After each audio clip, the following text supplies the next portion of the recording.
નમસ્કાર ખેડૂત મિત્રો ગામડિયો ખેડૂત ચેનલમાં તમારા બધાનું ફરી પાછું સ્વાગત કરું છું।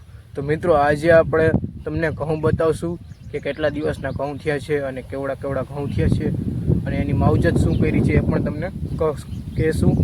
તો ચાલો મિત્રો અત્યારે આપણા ઘઉંમાં પાણી હાલે છે એ પણ બતાવશું। તો ચાલો વિડીયોમાં બધાય બન્યા રહેજો।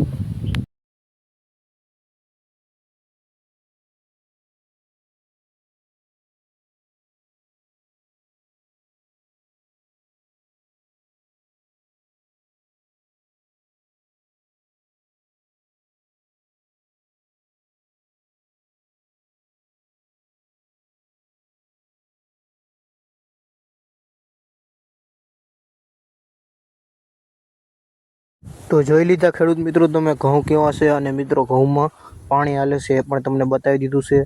તો મિત્રો હવે આપણે વાત કરી તો મિત્રો 7 થી 7.5 વીઘાનું આપણે આ જે પડું છે એ છે અને મિત્રો 7.5 વીઘાની અંદર આપણે ઘઉંનું વાવેતર કરેલું છે। અને મિત્રો ઘઉંનું વાવેતર આપણે મિત્રો કરેલું 7 તારીખે વાવેતર કર્યું હતું અને 8 તારીખે આપણે પાણી ચાલુ કર્યું હતું અને અત્યારે આપણે આ કુલ 2 પાણી પીવાઈ ગયા છે અને હવે આપણે ત્રીજું પાણી ઘઉંને આપીએ છીએ। તો મિત્રો ત્રીજું પાણી હાલે છે એટલે મિત્રો આપણે 7 તારીખે વાવ્યું હતું, 8 તારીખે પહેલું પાણી પાયું અને અત્યારે આ ઘઉં આપણે 26 થી 27 દિવસના ઘઉં થયા છે। જોઈ લ્યો કેવડા થયા છે અને એકદમ સારા છે।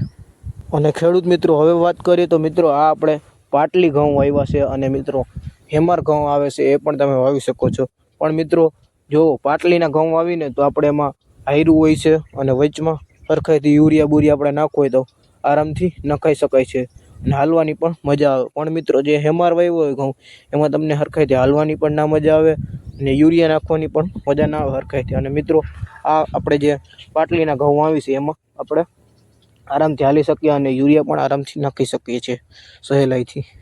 અને ખેડૂત મિત્રો આપણે આમાં 2 પાણી પાયા ત્યારબાદ એકવાર આપણે યુરિયા અને જીંદા આવે છે એ આપણે બંને નથી છંટકાવ કરી નાખ્યો છે યુરિયાનો બંને।